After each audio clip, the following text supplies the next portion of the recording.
It was just an accident, a simple mistake. On that night, the king's rooms were open, and Mr. Baron, feeling tired from standing, mistakenly entered an empty bedroom, thinking it was a good place to rest. He didn't expect his wife to leave before morning. Once he got used to the dim light, he noticed a big bed with blue and gold curtains in the middle of the room.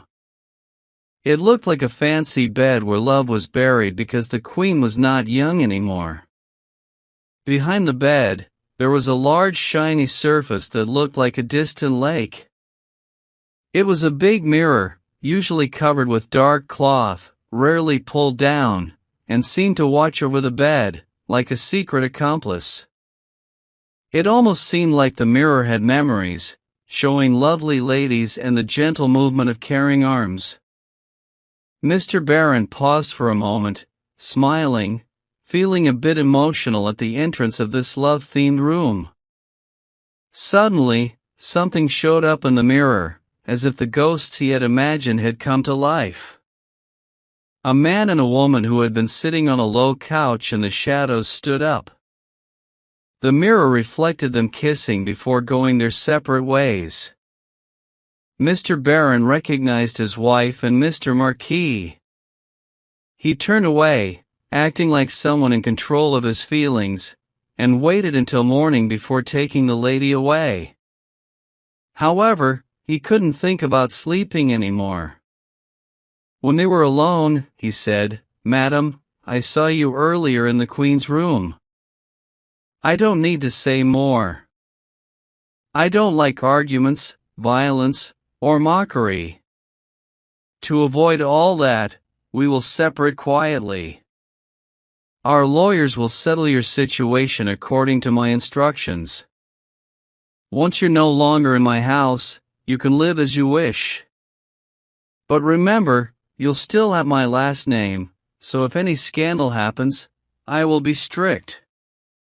She tried to talk, but he stopped her, bowed, and left the room. He felt more surprised and sad than unhappy.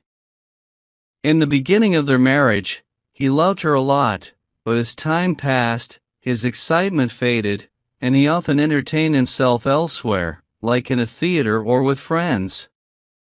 However, he still had a certain fondness for the Baroness.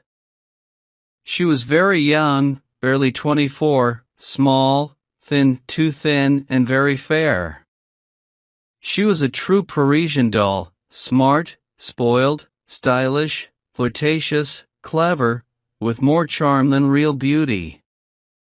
He used to say casually to his brother, talking about her, "My wife is charming, attractive, but there is nothing to grab onto. She is like a glass of champagne that is all froth. When you get to the wine, it is very good, but there is too little of it, unfortunately." He walked back and forth in the room, feeling very upset, thinking about many things. At one moment, he was angry and felt like giving the Marquis a good scolding or slapping his face in public at the club. But he decided that wouldn't be right. People would laugh at him, not his rival, and that hurt his pride. So he went to bed but couldn't sleep. In a few days, Paris learned that Mr. Baron and Mrs. Baron had agreed to a friendly separation because they didn't get along. No one suspected anything, no one laughed, and no one was surprised. To avoid seeing his wife, Mr. Baron traveled for a year, spent the summer at the seaside, and the autumn hunting. He returned to Paris for the winter without meeting Mrs. Baron once. He didn't even know what people said about her. In any case, she made sure to keep up appearances, and that was all he wanted. He got terribly bored, traveled again, restored his old castle of Villebosque, which took him 2 years. Then, for over a year, he hosted friends there until finally, tired of all these so-called pleasures, he came back to his house on Rue de Lille, just 6 years after the separation. Now, he was 45, with a good amount of gray hair, a bit stout, and with that sad look that people who used to be handsome, popular, and liked often have as they age.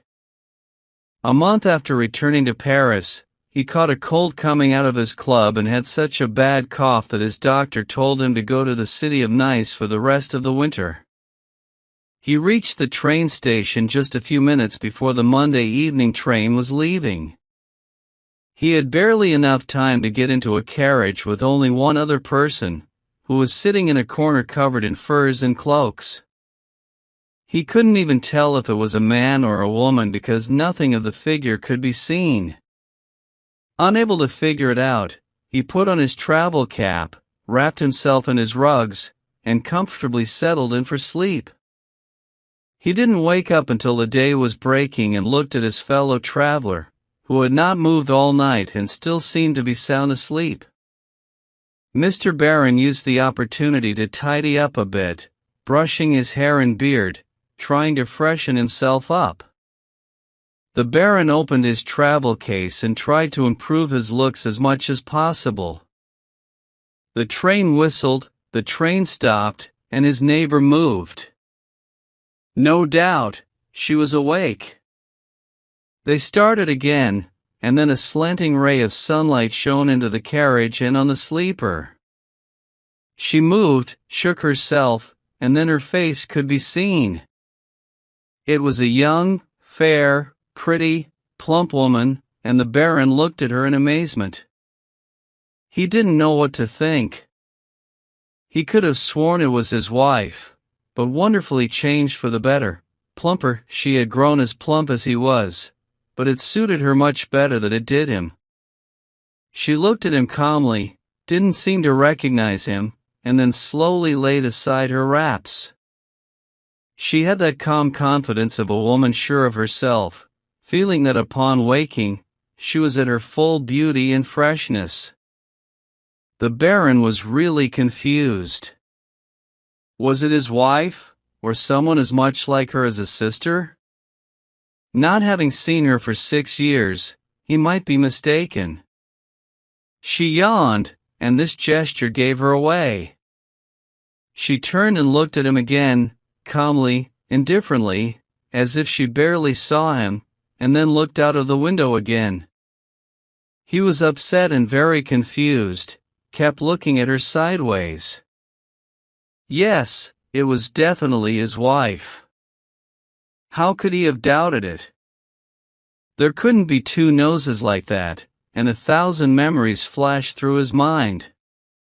He felt the old feeling of love coming back to him and remembered the sweet smell of her skin, her smile when she put her arms on his shoulders, the soft sound of her voice, all her charming, coaxing ways. But she had changed and improved so much. It was her, but not quite. She seemed more mature, more developed, more of a woman, more attractive, incredibly attractive. This strange, unknown woman he had randomly met in a train belonged to him. He only had to say, "I insist upon it." He used to love her, lived only in her love, and now he had found her again, but so changed that he almost didn't recognize her. It was another, and yet it was still her. It was someone who had been born and grown since he left her. He thought that in a few years, almost everything changes in us, only the outline can be recognized, and sometimes even that disappears. The blood, the hair, the skin, everything changes and renews itself, and when people haven't seen each other for a long time, when they meet, they find each other totally different, although they are the same and have the same name. The heart can also change. He thought about this until it troubled him. This idea first took hold of him when he found her in the Queen's room. He wasn't angry at all. It wasn't the same woman he was looking at, the thin, excitable little doll from those days. What was he supposed to do? How should he talk to her, and what could he say? Did she recognize him? The train stopped again. He stood up, nodded, and said, "Bertha, do you need anything I can get for you?" She looked at him from top to bottom and answered, without any surprise, confusion, or anger, but with perfect indifference, "I don't need anything, thank you." He got out and walked up and down the platform a bit to gather himself and, in a way, regain his senses after a shock. What should he do now? If he got into another carriage, it would seem like he was running away. Should he be polite or persistent? That might seem like he was seeking forgiveness. Should he talk like he was in charge? He would look foolish, and, besides, he really didn't have the right to do so. He got back in and took his seat. While he was away, she quickly fixed her dress and hair, now lying stretched out on the seat, radiant and without showing any emotion. He turned to her and said, "My dear Bertha, since this strange chance has brought us together after 6 years of being apart, a quite friendly separation, should we continue to see each other as unchangeable enemies? We are stuck together, just the two of us, which is either good or bad. I'm not going to change carriages, so do you think it's better if we talk as friends until the end of our journey?" She answered, calmly again, "As you please." Then he suddenly stopped, not really knowing what to say. But being confident, he sat down in the middle seat and said, "Well, it seems I need to charm you." "That's fine. It's actually a pleasure because you are lovely. You can't imagine how much you've improved in the last 6 years. I don't know any woman who could give me the delightful feeling I had when you emerged from your wraps. I really couldn't have thought such a change was possible." Without moving her head or looking at him, she said, "I can't say the same for you. You have certainly deteriorated a lot." He blushed and felt confused, then, with a resigned smile, he said, "You're quite harsh." "Why?" she replied. "I'm just stating facts. I don't suppose you plan to offer me your love? So, it must be perfectly indifferent to you what I think about you. But I see it's a painful subject, so let's talk about something else. What have you been doing since I last saw you?" Feeling a bit embarrassed, he stuttered, I have traveled, done some shooting, and grown old, as you see." "And you?" She said calmly, "I've taken care of appearances, as you ordered me." He was very close to saying something mean but stopped himself and kissed his wife's hand, saying, "And I thank you." She was surprised. He was indeed diplomatic and always in control. He continued, "Since you've agreed to my first request, can we now talk without any bitterness?" She made a little surprised movement. "Bitterness? I don't feel any. You're a complete stranger to me. I'm just trying to keep up a difficult conversation." He was still looking at her, fascinated despite her harshness, and he felt a strong, overpowering desire to be in charge.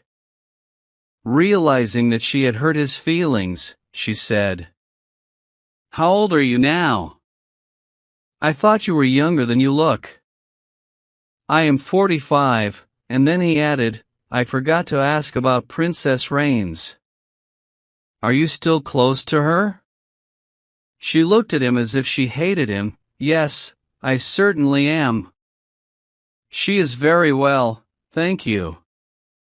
They sat there side by side, both agitated and irritated. Suddenly he said, "My dear Bertha, I've changed my mind. You are my wife, and I expect you to come with me today. I think you've improved both morally and physically, and I am going to take you back again. I am your husband, and it's my right to do so." She was stunned and looked at him, trying to understand his thoughts, but his face was determined and unreadable. "I'm very sorry," she said, "but I have made other plans." "So much the worse for you," was his reply. "The law gives me the power, and I intend to use it." They were nearing Marseilles, and the train whistled and slowed down. The Baroness stood up, carefully rolled up her wraps, and then, turning to her husband, said, "My dear Raymond, don't misuse this private conversation that I had carefully planned. I wanted to take precautions, as per your advice, so that I might not have anything to fear from you or from other people, whatever might happen. You're going to Nice, right?" "I will go wherever you go." "Not at all, just listen to me, and I'm sure you'll leave me in peace. In a few moments, when we get to the station, you will see Princess Rains and Henriette waiting for me with their husbands. I wanted them to see us and know that we spent the night together in the railway carriage. Don't be alarmed, they will tell everyone about it as a most surprising fact. I just told you that I carefully followed your advice and saved appearances. Anything else doesn't matter, right? Well, to do that, I wanted to be seen with you. You told me to avoid any scandal, and I am avoiding it because I am afraid. She waited until the train had completely stopped, and as her friends ran up to open the carriage door, she said, "I am afraid," hesitating, "that there is another reason. I am pregnant." The princess stretched out her arms to embrace her, and the Baroness, pointing to the Baron, who was dumb with astonishment and trying to get at the truth, said, "You don't recognize Raymond? He has certainly changed a lot, and he agreed to come with me so that I wouldn't travel alone. We take little trips like this occasionally, like good friends who cannot live together. We are going to separate here. He has had enough of me already." She put out her hand, which he took mechanically, and then she jumped out onto the platform among her friends who were waiting for her. The Baron hastily shut the carriage door, too disturbed to say a word or come to any determination. He heard his wife's voice and their merry laughter as they went away. He never saw her again, nor did he ever discover whether she had told him a lie or was speaking the truth.